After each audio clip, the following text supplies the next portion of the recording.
Hey everyone, David C. Anderson here, coming at you from the Knife Center, and it's our favorite time of the week. The coolest new knives that have just hit our shelves are right here on the table in front of me. So let's check them out. Something's different. Do you get a haircut? More than one, actually.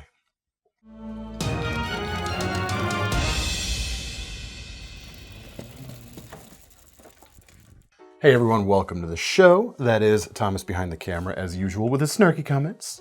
But coming at you from a slightly different location than before. Just shifted. Just a little bit. Shift happens. What do you think of our new camera angles? Let us know in the comments down below. Same content, different look, but hopefully not too different.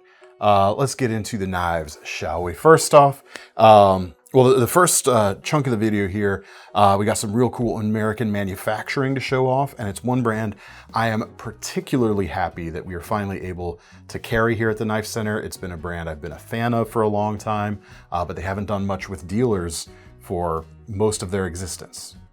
That is starting to shift, and I'm very happy about that for us because I get to get my hands on more knives from TRM, Three Rivers Manufacturing, and here are two of their most famous models. We've got the Neutron here at the top, the smaller one, and the Atom, a little bit bigger down below, in titanium with their premium steels, premium American steels. I'm very happy they are here. Let's start with the Atom. Actually, this was the model that introduced them to me. My first TRM was no, actually that's not true. My first TRM was an old Nomad slip joint that they don't make anymore. I have no way to fact check you on that. I still have that knife as well. But that's a little bit before like what I consider the current era of TRM. This is kind of like the poster boy for what they do. $380 for this titanium handled version. It's pinstripe milled with contour. It's a very refined handle that feels good in the hand, accommodates a lot of different grips and hand sizes quite nicely. And the blade, 3.5 inches, MagnaCut steel, and nice and thin. It's a almost full flat grind on a drop point blade with thin steel, which means I'm predisposed to like it. So I do. But the thinness of the blade stock there, that has been something that TRM has been championing for quite a while at this point. They're definitely known for their laser-like slicing capability. You've definitely got that on this knife here.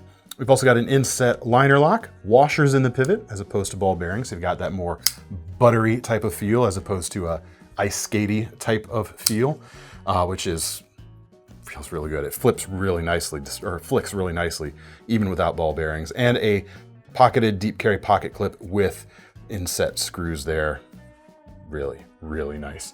If you like the same thing, but you want a smaller package, the Neutron 2 is where it's at. This one has a frag machined titanium handle. Again, nice and thin in the blade stock, 20 CV on this one, $300 for this particular model. The whole knife with these non-contoured scales is especially slim, so it's gonna sit nice and flat in your pocket, yet you've got a little bit of extra width or height, if you will, on the handle shape itself. Means it's not too shrimpy in the hand, even if it's not super thick. You've got a decent amount to hold on to. It's just a different type of, or a different way of filling up your hand. Same deep carry pocket clip, actually not the same deep carry pocket clip. Surface mounted with standard screws on this one, but plenty of length there, or plenty of depth, I should say. I'm not worried about this snagging on pockets at all when it comes time to pocket the knife. Super thrilled. Hopefully we'll be able to keep these and other models of theirs in stock.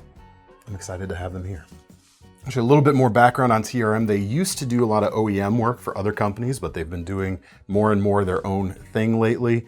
So it's American manufacturing, kind of pulling themselves up, dominating what they did and figuring, hey, we can do this on our own as well. And striking out and doing, or not strike out, but striking out on their own as a brand a little bit more, with excellent results. The next brand, Rivery Manufacturing. They first came on my radar with this right here, which is, a retractable utility blade knife that is so satisfying to use. I actually backed them on their Kickstarter initially when they launched a couple of years ago, and I am really happy that these are now also available at Knife Center. It's kind of like, it's the Zippo lighter of utility blade holders.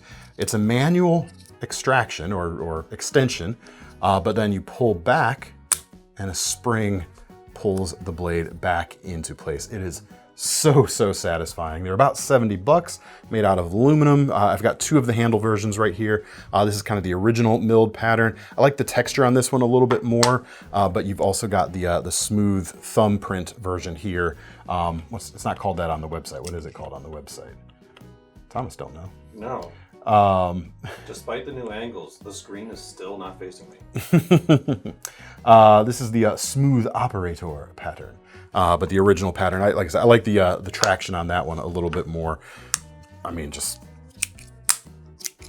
so satisfying. Blade changes are a little delicate, I will say that, and not quite obvious when you first look at them. So you got to extend the blade, then take the blade, pull it forward a little bit, and then slide. See, I even did it a little bit wrong right there. Then you can slide the front cover right off, and there is the cradle. This is the part where it gets a little bit delicate. You have to make sure not to pull the carrier up when you go to pull the blade up. Just hold that down with your finger, lest some things kind of pop out of place, and then just lift the blade up and out, and throw one back in. A magnet will hold that in place, and then you can just slide the cover back on, and you're good to go. Super awesome. Awesome knives. They are actually knives. I thought there for a minute. Sometimes I call flashlights and other things knives because I say knives so often, and for a minute I stumbled there and thought, that's not a knife, but yes, it is actually a knife. Check them out. Reiff Knives, US made, a new brand within just the last couple of years. So again, awesome to see new brands starting up and succeeding. This knife model is called the Circadian. They started about $285 for stonewashed blades and just under $300 for black coated. You've got two blade shapes and two handle colors, and you can mix and match between these two essentially.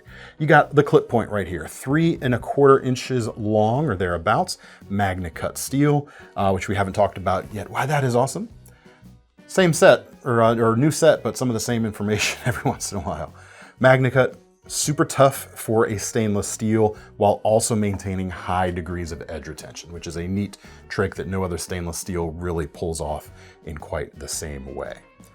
The blade length is good for getting real work done without being too much or too little, and the handles give you enough girth and enough shapeliness as well to really feel comfortable pushing into heavier work when needed. Despite the overall compact dimensions, this is going to be a very hard working blade.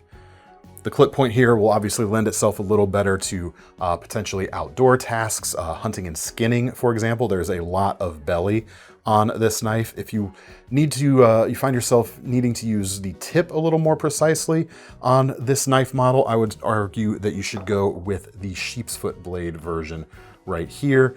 This has a black DLC coating, but again, you can get it in stonewashed as well. Again, MagnaCut steel, green micarta handles as opposed to black, same great feel. And this blade is really gonna feel nice pushing through heavier cuts, just really working it hard. It's just gonna be so nice. I'm looking at this, I had a feeling there. It looks like the sheep's foot blade here is just a hair thinner than the clip point. Make sure to check out the specs on the site. Sheath here is Kydex. Clicks in right nicely, and this does come with a Blade Tech lock for mounting on your belt or on your other gear. You can carry it horizontally or vertically quite easily. Next up, we have another MagnaCut bladed knife from another American manufacturer, Hogue, who within the last couple years has expanded their US manufacturing footprint because their knives have been so successful, and rightfully so.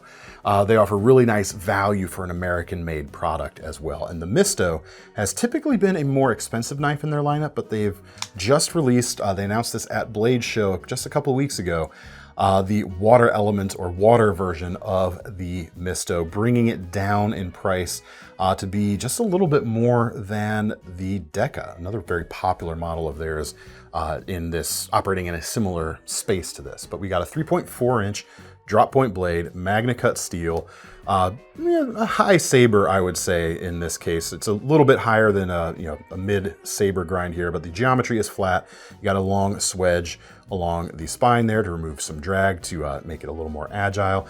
Not the sliciest knife because of the grind here, but decently slicey. I'd say the Deca is probably a little bit slicier, but this should offer a little bit more strength in the grind.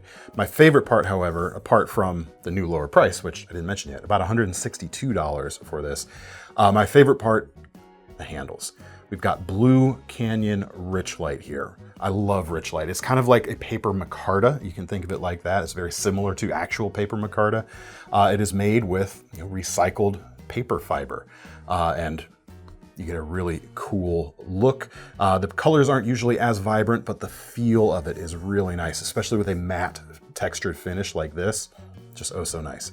And like micarta, it feels a little bit tackier when wet, and that's aided by this kind of topographic or oceanographic pattern, perhaps we'll say, on the handles here. Deep carry pocket clip, which is reversible. You've got Hogue's Able Lock, their version of the crossbar lock, which is very, very smooth and ambidextrous as well. Washers in the pivot here as well, no ball bearings to speak of. Really nice design, really nice new price for this knife. If you've had your eyes on it but didn't want to spring for the full titanium handled versions, new option here is just for you probably. Speaking of crossbar locks with washers, we got to talk about the OG, that being Benchmade with their Axis lock. We've got two new versions of the Crooked River right here, and they are beauties, if I do say so myself. 3.4-inch blade on the Mini, so despite the name Mini, it is a full-sized knife, and the blade on the full size is a full 4 inches as well. And we've got MagnaCut steel on these knives as well. Priced at $300 for the small, $320 for the large. So it's really not a huge jump to get up to the large. I've always been partial to the Mini myself. Nothing against big 4-inch bladed folders like this, but a nearly 3.5-inch bladed folder is still, in my mind, that's a full-sized knife. It may not be a large knife, but it is a full-sized knife right there. The handles here, we've got burnt copper aluminum for the bolsters and black micarta for the handles. Standard split arrow clip from Benchmade with the rugged finish on it, not a painted clip, so it stands up a little bit more. It's classic Axis lock action through and through. But the Benchmade story and the Mini Crooked River as part of it, I think is really cool. Benchmade's kind of an established, almost legacy brand at this point. And it kind of ties in a little bit with the Crooked River, because this is kind of, in my mind, like the best or one of the most desirable modern interpretations of a classic like the Buck 110. Benchmade shares a bit of like what makes Buck knives famous. Obviously not as much longevity, but they've, built knives in America, established themselves as having good quality over the years and have been consistent and stuck with it. Also part of a cool manufacturing heritage that we can be very happy about, I think. Slight price correction, $320 for the small, $340 for the large version of the Crooked River. All right, next up, we're gonna go to Italy for this one with the Italian-made CRKT Nucleus, a Princeton Wong design, a new limited version of this knife. The Nucleus has been available, but not in this particular format, which is limited. Price on this is going to be $300. We've got MagnaCut steel again in this case. The handles are titanium with these really cool carbon fiber pivot surrounds that create a visual part of the handle construction itself as well. Blade shape. Yep. Reverse Tanto. Fine, whatever. I'd rather say modified Wharncliffe, so I'm gonna. We've also got a large finger cutout for opening on this blade right here, kind of tying in with these big cutouts in the handle itself. This is not like a heavy-duty working knife. This is a more technically precise knife, both in terms of its execution and what you would be cutting with it, I would say. 3 methods for opening. You've got the rear flipper, you've got the front flipper, which I ain't doing anymore. It's new set, new days, new Dave. No more front flipping for me. Plenty of flipping though. Unless I have to. The blade cutout works really nicely for that reverse flick. You've got ball bearings in the pivot there. Not the snappiest action, but certainly quite usable. Nice flipping. Right, let's try the front flipper. I'll give the people what they want. Oh, no more front flipping. Yeah, I didn't like that. I didn't like that at all. It's not the fault of the knife. I don't like front flipping. Check out the backspacer on that as well. Really cool details tying in the hardware on the outside to the backspacer itself. It's pretty neat. You should check it out. Next up, we have the Remette Woodpecker, a liner locking folder, just under 3 inches with its M390 blade, 215 bucks. It's got two kind of claims to fame, I would say. The first is the crystallized titanium handle. Not just a bit of it, all of it. You've got crystallized tie on the front, crystallized tie on the back, crystallized tie pocket clip, crystallized tie backspacer with integrated lanyard hoop here at the back. Crystallized tie having a bit of a moment right now. It's not widespread, but we're seeing more of it pop up. It's not an exterior finish, although this one has been anodized green as well. It's actually the matrix of the titanium itself through some process. I don't pretend to be able to describe to you the process exactly, but they actually crystallize the matrix of the titanium. So if you sanded down on this, it would still have this kind of flecked look to it. So that's really cool right off the bat. And the price on this is only 215 bucks if I didn't mention that already. So with all that crystallized tie and the M390 for the blade on this modified sheep's foot shape, even if the website says reverse Tonto. The other good website, I like that website. Inset liner lock, front flipper, reverse flick works great with the thumb stud, or the blade cut out anyway. The other claim to fame of this knife is the little button right here. Push it down, slide that forward, and you can remove that front scale. That's how you get to the pivot adjustment if you want, clean out, tuning, everything like that. The advantage of that is no hardware visible from the outside. So no pivot, no backspacer screws or anything. You just get the full clean palette to really enjoy the spectacle of that crystallized titanium right there. The kind of cool thing about Remette is they've got a few different disassemblable models like this, and they're all using different mechanisms to do it. They didn't just come up with one and adapt it to different things. They've got 3 distinct operations now on 3 different knife designs to achieve a similar kind of result. They're pushing. They're not just phoning it in. One of those would have been enough, but they are going for 3 at this point. Maybe more in the future, who knows? Apart from that cool factor, it's got a good feel in the hand. This would work pretty hard when you need to. That sheep's foot style blade is thin enough to slice, but strong enough to push hard, and you've got a nice palm filling grip due to the height of the handle here as well. Next up, we've got a bunch of Fox stuff to look at. One folder and several fixed blades. The folder actually has kind of similar vibes to the Crooked River we just looked at. This is the Metamorphosis, a new version of it. Of course, we've had a handful of other variants previously. Just under 300 bucks for this M390 blade. Ever so slightly modified Warncliffe blade. There's just a hint of curvature to the edge itself. Edge is nice and thin. Spine is slightly on the thicker side, not chunky, but not a whisper thin laser slicer, granting it a little bit more strength there for heavier cuts. And the handle feels heavy duty as well. It's a cool multi-piece design actually. 1, 2, 3, 4, 5 parts primarily for the handle. 5, they're screwed together. I'm not counting screws. You got the orange aluminum around the pivots, the black aluminum that is attached to those front pieces, and then a single wraparound back spacer holding the 2 sides together at the back right there, which is pretty cool. Brings that color into the back and feels nice and stable. And you have Fox's radius lock, which pushes in and out like a button, but then you pull it along that track for opening or closing. You can, of course, use the flipper quite easily, but closing, that's your thing right there. Finger safe closing action, which is nice, keeps your fingers clear of that edge. Yeah, it's really nice, feels solid. I think this might be my favorite version of this knife yet. Some of the other ones have felt, I don't know, like fancier, higher end. Although I like the micarta and brass version was pretty cool too, but this one has a feel that it's rather appealing at the moment. But anyway, you can check out all the versions at the link below probably. Right, Thomas? There should be links. Let's take a look at a couple of the fixies now. We've actually got another folder too. Stick with me. This is the Uro Fixed Blade, the BA Uro. bad as Uro. $352 for this. You got a just over 6-inch blade, Nylox steel, with this cool kind of splattered finish going on. G10 for the handles, heavily textured. This is one, if you're doing a lot of cutting and working with this, I would recommend gloves, just to protect you from some of those edges.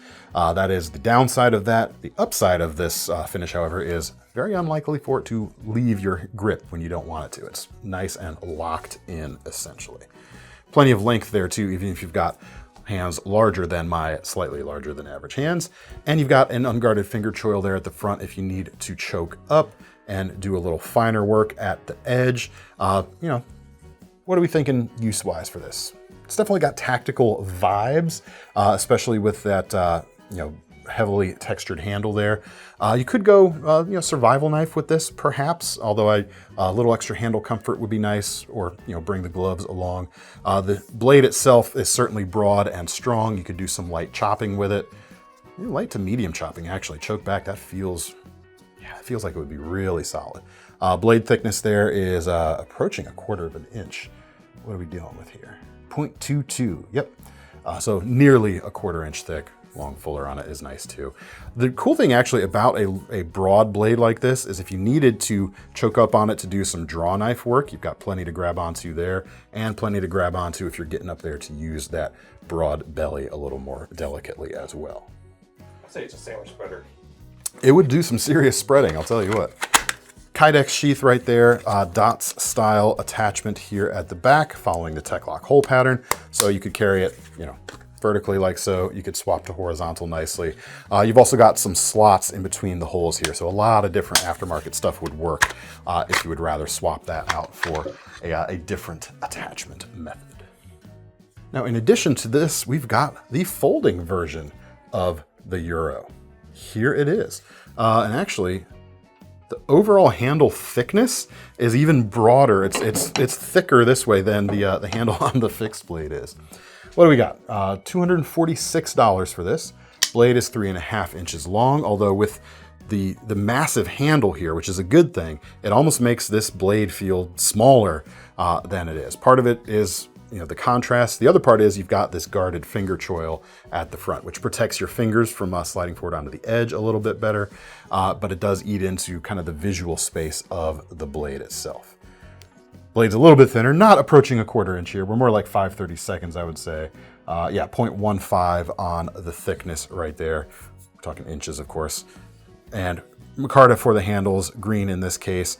Pocket clip is fairly low profile, so it's not gonna get in the way too much when you go to really grip the knife. I can feel maybe the tip of that just a little bit, but it's not too bad. That is a very comfy folder. If you take the pocket clip off, it would be even more comfy. And that's something where, you know, an outdoor heavy use folder, which is personally where I would use this, you're always running up against the constraints of handle comfort can't beat a fixed blade. In this case, take the clip off. I think this would be more comfortable than the fixed blade version, but it fills the hand nicely. You got some contour right there. Liner lock for security, a nice thick liner lock, as you can see too. It's not a shrimpy liner there. So good contact patch going on for stability. For action, we've got that flipper, and man, that is a solid thwack going on there.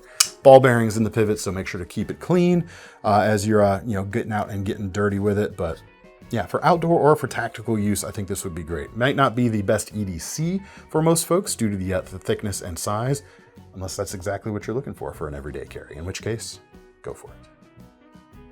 All right, couple more fixed blades now from from Fox. Fox owns Viper now, but these are Fox knives. We have the KS Fixed and the KS Short. Two versions here.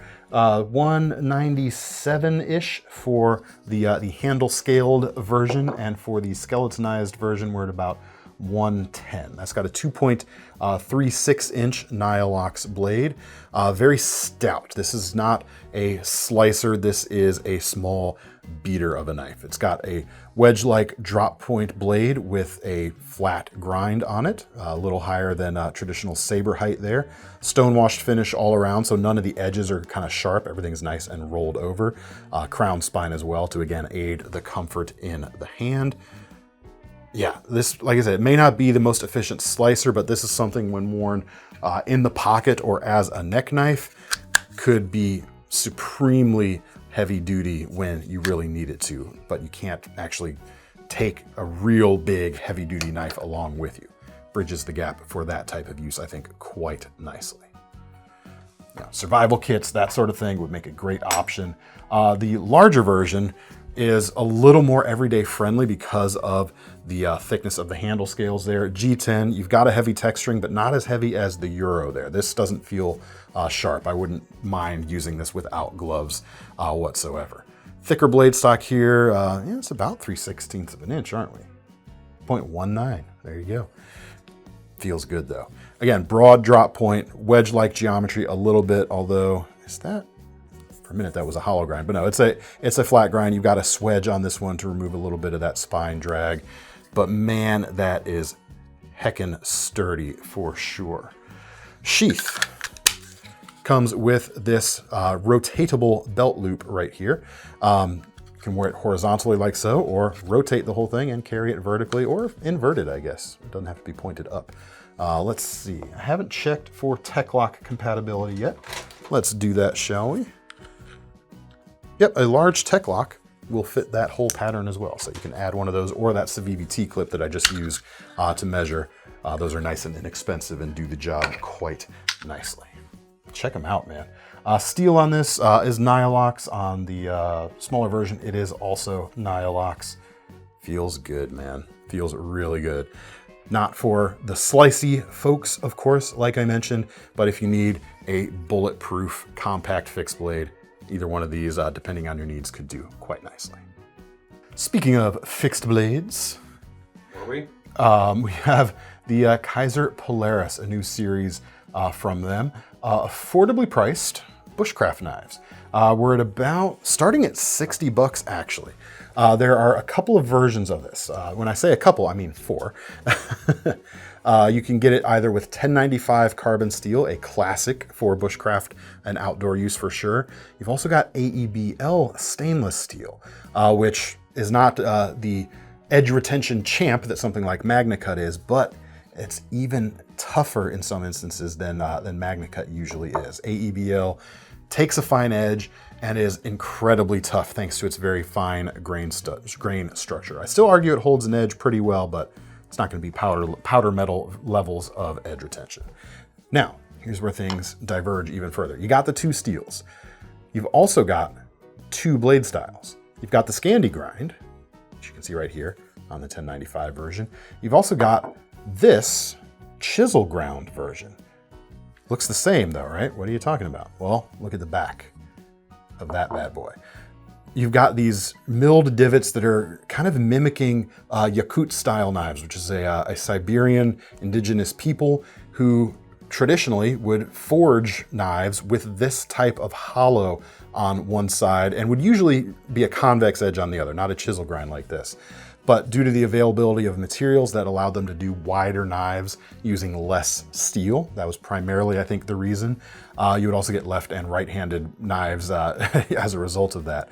So this is kind of paying homage to that. Now, you've got the 2, like I said, you can get the AEBL with or without this feature. You can get the 1095 with or without this feature. And every one of the 4 versions has a unique handle. So check them out down below. Let's talk about the handle though for a little bit longer. The feel in the hand is simply excellent. I mean, the swells are in all the right places. It is built to work with for hours without fatiguing your hand. I do have slightly larger than average hands. I've got just enough room on this handle to not feel cramped and have a full grip. You've got jimping here at the thumb position for pushing into heavier cuts this way. You've got some fingertip jimping for reaching out with your index finger and doing some slicier things. Chisel ground knives, or Scandi ground knives, I've always described as sort of a double planed chisel. They work really well on woods, but you've got now a genuine chisel grind option on this model. I really dig it. The sheath, I also really dig. Kydex, and it's got a diamond sharpener built into the spine side of the Kydex, and you've got the mini 2-row dots style attachment but unbranded. In this case, not a Dots brand. And while it is in the sheath, you can utilize this hardware on the handle, this little cup. Use it as a bow drill bearing block for starting primitive friction fires. And then you've got a little bit of a protruding spine here, or protruding pommel here at the back. Protruding tang is what I meant to say the first time. And it is crisp enough to throw spikes from a fire steel, or one of my favorite bushcraft activities, making spoons and stuff, carving while sitting around the campfire. If you want to burn the bowl out of a spoon or something like that, spine side or protruding tangs like this can make great scrapers for that type of thing too. Check them out. Price, 1095 version, 60 bucks. AEBL version, 76. I'm a fan, especially at that price. Next up, some Artisan and CJRB folders to end things. The first is the redesigned Tradition from Artisan Cutlery, formerly with titanium and I believe S35 VN for the premium versions, now available with black G10 and RPM 9 steel for a very affordable $45 price point. RPM 9 steel is a spray form steel based on a 9CR series stainless, which already has pretty good edge retention for a budget knife. The spray form technology used to create this version of it grants it a little bit extra toughness and edge stability compared to the standard 9CR. Drop point blade, 3.6 inches long, nice and thin, just about a full flat grind, means it's gonna slice really nicely. Stonewashed finish means it's gonna stand up to use without looking too scuffed up too early, because the scuffs kind of blend in, which is nice. Good feel in the hand, loop over pocket clip, left or right compatible there. Inset liner lock. Let's check out the action, shall we? There's the closed profile. You've got a flipper tab, ball bearings in the pivot, works great. Oh, the thumb stud actually feels really good. And here's where, like, the relationship between Artisan Cutlery and CJRB, the lines are very blurred at this point. Usually the Artisan stuff is the more premium stuff, and the CJRB is the more budget-oriented stuff. And yet, this knife right here now, with the Artisan Cutlery name on it, is 44 bucks and change. We've got now the CJRB Droma for 53 bucks and change, with champagne aluminum handles, black G10 inlays, and the same steel, RPM 9. 3.33 inches long, Dylan Mallory design right here. And it's got some cool sinuous lines going on without becoming too much of a caricature. It's really nice. 3.3, as mentioned, inset liner lock right there. The handles feel very premium. I like the contour to them, fills the hand quite nicely. One opening method right here, you got the blade cut out. Works with the index finger flip, the reverse finger or middle finger flick, works great. Or if you want to just be old school, you can use the thumb to open up. I like it. Not too thick, decent enough height on the flat grind for good slicing, generically useful drop point shape. Generically useful is a term of endearment, I hope you know. And a reversible, pretty deep carry pocket clip for either side. This feels way more expensive than $53, I will be honest. So if you like the feel of high-end things but don't have a high-end budget right now, this is definitely a good option. Next up, the Pyrite-Light. We actually just talked about this knife a little bit on our best knives under $50 that you can get right now in the video we did on Tuesday. They've just released, and if I'd known this, I would have made sure to put it on the table the other day, new versions with their SF2 spray form steel, which is a bit of an upgrade from the RPM 9. It's more of a spray form equivalent to, I've heard varying reports, either 154 CM or BG42. Suffice it to say, it's going to offer a bit more edge retention and probably a bit more toughness than the 9CR. Don't quote me on that a little bit. More edge retention though, for sure, with the SF2 right here. And because this is on the Pyrite-Light, which uses the injection molded handles, they've still managed to keep the price under 50 bucks. $48 for either one of these versions right here. That is fantastic. Button lock action, finger safe closing action is provided as a result, and in addition to the wrist flick open and closed. Thumb studs work great. The handles on the Pyrite-Light are more sophisticated than on the standard Pyrite because those are flat-handled scales. The Pyrite-Light has some contouring. It's got a pocketed pocket clip section, so that's a little bit of a nicer feature as well. It's even got a crowned spine. Even the $30 versions with RPM 9 have those features. This with SF2 now offers a great option for stainless steel with great edge retention in this price range. And last but not least, we have the Glacier, or the Glacier, as the Brits might say, or at least David Attenborough. Well, I don't see their flag on the moon, so we're going to call it Glacier. There you go, why not? $53 for this knife. A bit of inspiration, like what I see anyway when I look at this knife, it feels like sort of a cross between an Opinel and a Barlow with modern button lock appointments. I like every one of those words all put together. 3.54 inch blade, spear point with a full flat grind, RPM 9 steel as well. Nice and thin. This is going to be a slicer. Not as necessarily quite as slicey as most Opinels, which have whisper thin blades, but pretty close to it, quite honestly. Stainless steel bolsters, wood handles here with a little bit of shapeliness to them, not just a flat scale. You can also get this with a black coated PVD blade and green micarta handles for the same price, 53 bucks. Comes with a little lanyard fob. I would probably ditch that personally if I were carrying one of these, but hey, no harm, no foul. True deep carry pocket clip as well, which is reversible, and that button lock action is quite nice. Thumb studs work great. The feel in the hand is wonderful. As an EDC or even like a high-end picnic knife or steak knife, this would be really, really a nice option overall. A lot of capability, a lot of usable blade length, and a very easy to carry slim package as well, I would say. So there you go. All right, folks, that is all we've got for this week. Thanks for sticking around. Again, let us know what you think of the new camera angles, but I'm kind of liking it. I think we might stick with it. Anyway, let me know what you thought of the knives down in the comments. And if you want to get your hands on any of them, before they get away, get my hands on that before it falls off the table, check out the links in the description, which will take you to KnifeCenter.com, where in addition to our long-running Knife Rewards program, you can use our Sezzle option at checkout if you want to break up some of these more expensive knives into more manageable payment chunks. I'm David C. Henderson from the Knife Center. That's Thomas behind the camera, and we are signing off. See you next time.